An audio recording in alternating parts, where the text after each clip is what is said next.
So this is chapter 44, the extra formulas and notes chapter. So basically this is like maybe one question you'll get on any of this stuff on the exam, maybe like two if they even shows up on the exam.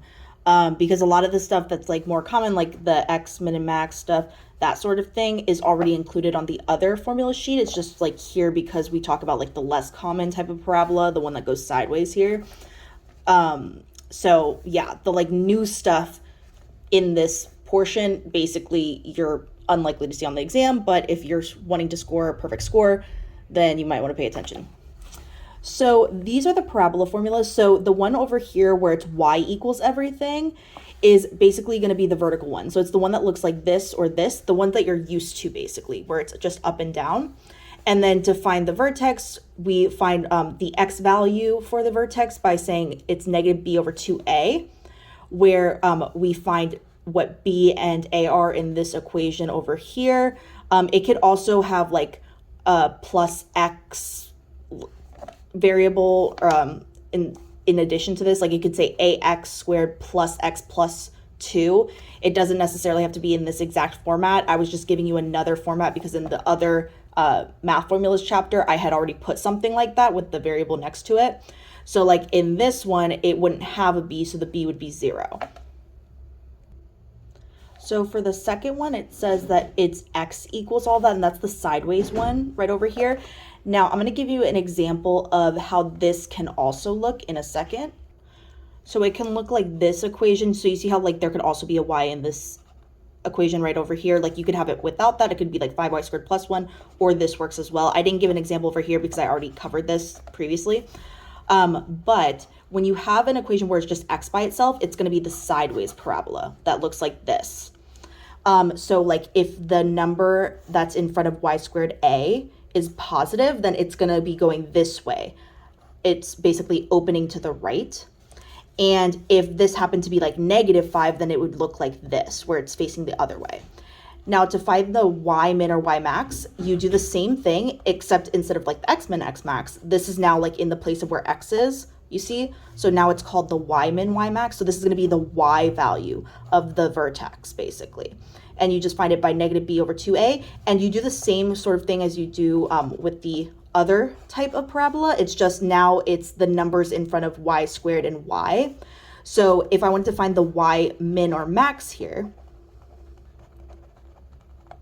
then I would say b is 2 because it's the number being multiplied by y. So I would say that's equal to -2 over, and then 2 times a is the number being multiplied by y squared. So 2 times 5 is 10.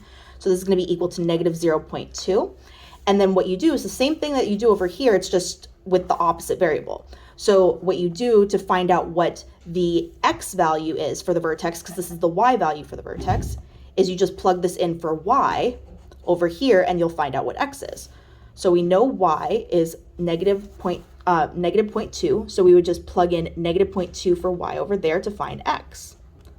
So it would look like this.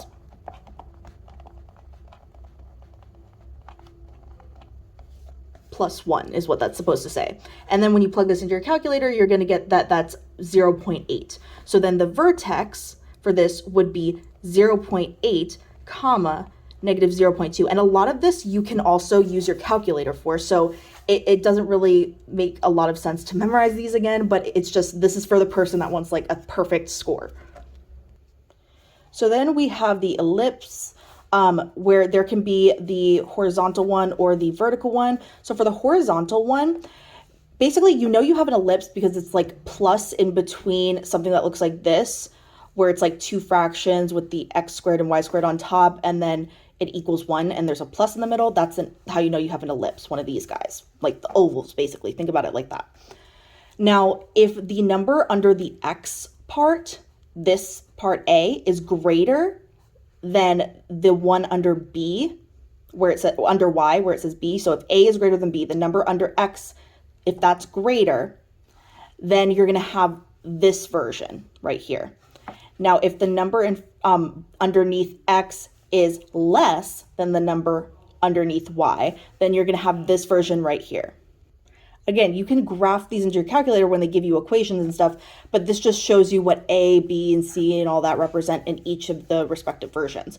So like for the one where A is bigger on the bottom, for the x squared part, then it's going to look like this, where A is going to be the distance from the center to the vertex. Now, be careful, because this center is exactly at the origin, but it's not always going to be like this. Like you could have the center of this entire thing, if I just shifted it over to the left by 2, by like, I don't know, 2 to the left, it doesn't have to be 2, but if I shifted it over, the center wouldn't be at the origin anymore, but it's still going to have the same distance over here of A. So this is just the distance from whatever the center happens to be. In this case, it's the origin, the center of the ellipse, to the vertex over here. And the vertex is going to be the ones on the x-axis. And the co-vertices are going to be the ones on the y here.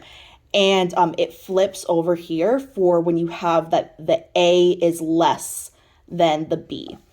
So like here, the vertices are going to be on the y, and then the co-vertices are going to be on the x-axis, and you see how like stuff flips around there. And then you just have like the foci, because there's 2 of them, but like if we say it singular, it's focus, but like both of them are the foci is usually how they're referred to, like find the foci. So that's what these all refer to. And so A is just the distance between the center and the vertex or the co-vertex, depending on which one this is that you're talking about. And then B is going to be the opposite. So it's going to be like B is from the center to the co-vertex here. And then B is going to be the distance from the center to the vertex up here. Again, don't forget, if you don't know this, you're probably not going to get this on the exam. And if you do, you'll probably be able to use your calculator to just graph it and not have to do all this stuff. And then we have the center we talked about, the foci, yeah, pretty much it. H, K, it just like with the circle, that's your center point. So H, K is that point right there. And yeah, and then if you want to find the foci, you have to use these equations. So it's basically, you can memorize these, or you can just think that you're subtracting these with whichever one's greater going first, and that equals c squared, essentially. So like in the top one, it corresponds to this equation. C squared is equal to a squared minus b squared, because a squared is bigger, so you're gonna get a positive number for that. And then for the bottom one over here, like when the a is smaller, it's gonna be minus the a squared one. And c is going to help you figure out the coordinates of the foci, because you can just say, oh, I'm going that far away, c away from whatever the center is. And then let's go to the hyperbola stuff. So these are hyperbolas. You know you have these because like instead of, you see how like it kind of looks like this, but instead of a plus, there's a minus there. That's basically how you know you have one of these. It's kind of the same thing, I mean, in the equation sense, except it just has a minus. So then you know you have one of these. So center, again, is H, K, and like you'll see what's labeled as like the vertices, the co-vertices, the center, all of that. Remember, the center doesn't always have to be at the origin. It's just like kind of how we draw it initially when we teach it. So that's just like why I put it like that here. Again, you have foci, same sort of thing. And then there's like this little box that we draw that just is like, and these asymptotes basically. Right over here, but you don't have to really label those on the exam. That's why I haven't labeled them here. And then we have, again, you could just put this in your calculator, but just for like being super thorough, we're going to do this. So the center is, again, H, K right there in that equation. Vertices are going to look like this as coordinates. And then the co-vertices look like this as coordinates. So like if you have these numbers, you can figure out the vertices, you can figure out the co-vertices. If you know what A and B are, you can figure out the foci, that sort of thing. And this is the equation to calculate the foci stuff. And then same thing down here. So basically, when you have that, the number under the x part is greater, like the a squared, when this is greater than b squared, that's when you have this guy right here, the hyperbolas that are off to the side like this.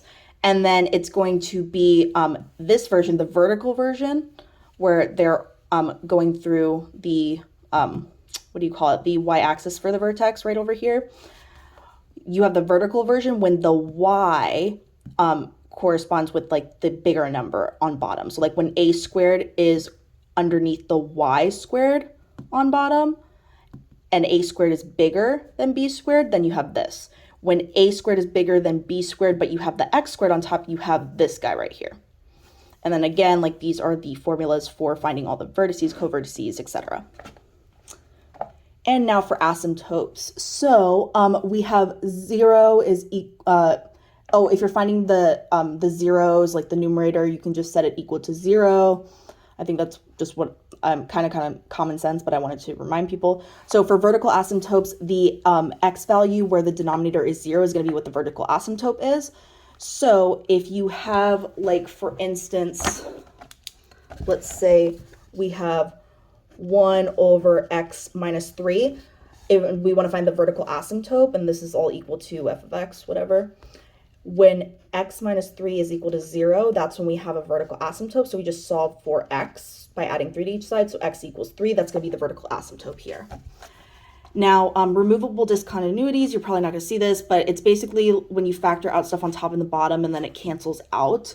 And we also refer to these as holes. Now, remember, holes cannot also be vertical asymptotes.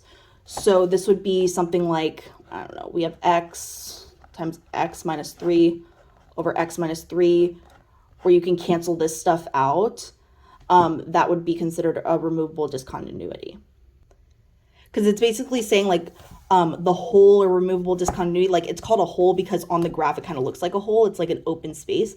And it's basically saying, like, hey, we can't have x equaling 3.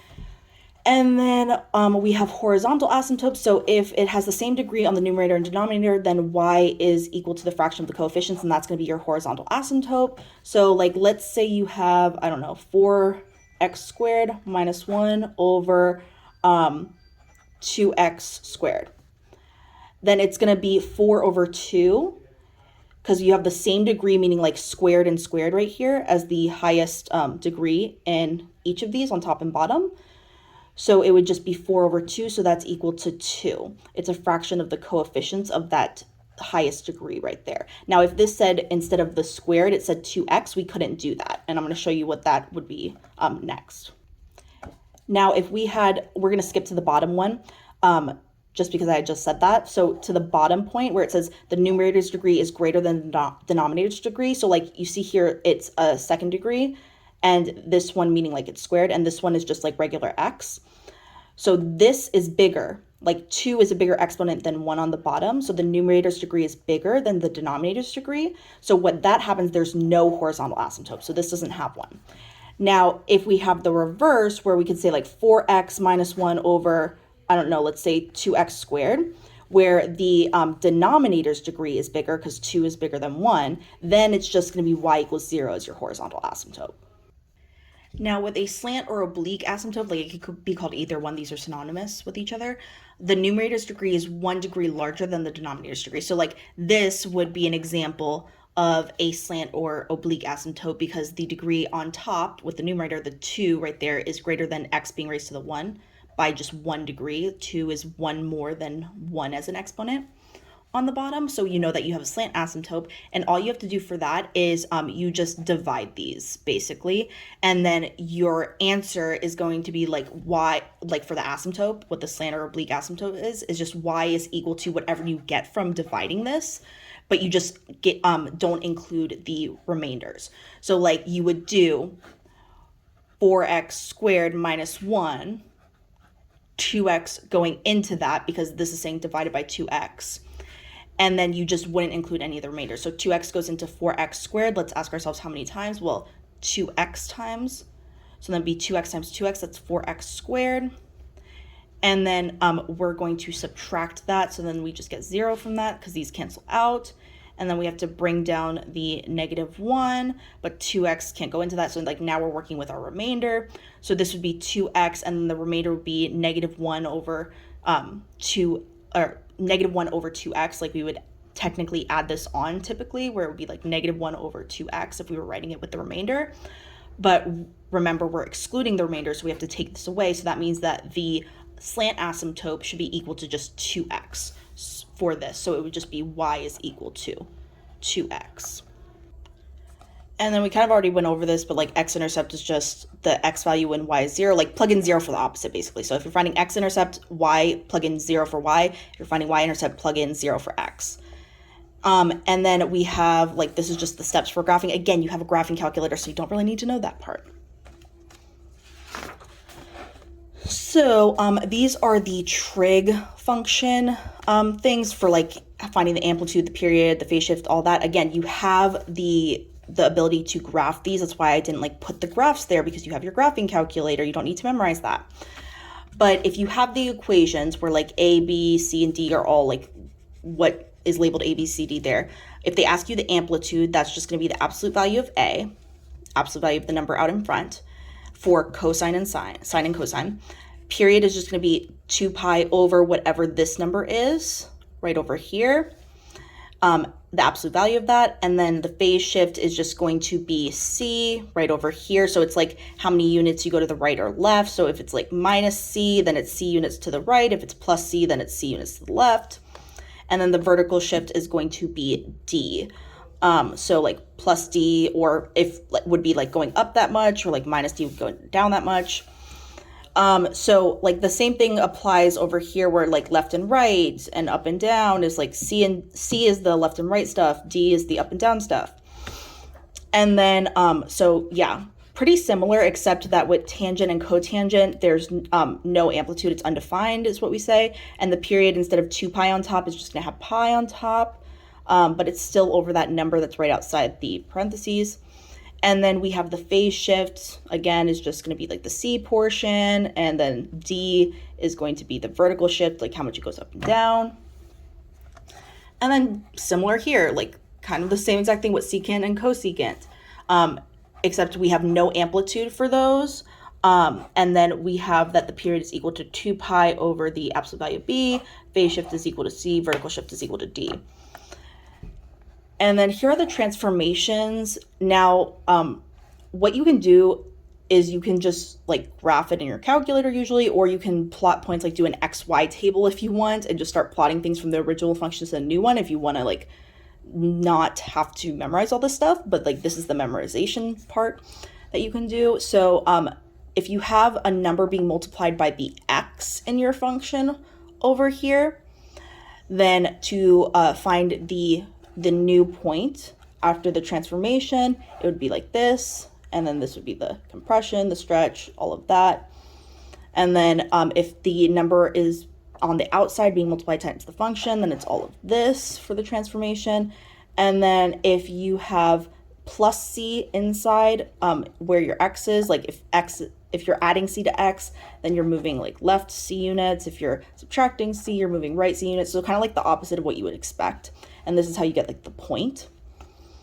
And then over here, we just have like the up and down shift. So if your whole entire function, like whatever f of x equals, if you're adding a number to it, it's going up that many. If you're subtracting a number from it, it's going down that many. And then if it's negative of the entire function, you're basically reflecting it over the x-axis. So like you're flipping it over the x-axis. And then for f of negative x, so like when the negative is with the x on the inside, then that's going to be reflecting over the y-axis. So kind of think of it like the opposite. If you're taking the negative of the entire y or the entire f of x, then you reflect it over the x-axis. If you're taking the negative of just the x portion, you reflect it over the y-axis. If you see any of this on the exam, it'll probably be like the left and right, up and down stuff, or reflections, if anything. Like you probably won't get the compression stretch stuff. And if you do, again, you have a calculator at your disposal. And then these are the order that you do the transformations in. So you just start with basically like any of the horizontal shift stuff. So like going left and right, that sort of thing, which kind of makes sense because like you start with parentheses in math. And then we have the multiplication. So any of the A, B stuff that like the stretches or the compressions, like you would do next. So after you move stuff left and right, you decide like, hey, I'm going to stretch or compress it. And then we would do the reflections, like, is it going to flip over the x or the y-axis? And then it would be any addition or subtraction. So like any vertical shift basically to the function. So like if it's going up or down by how many, that is last.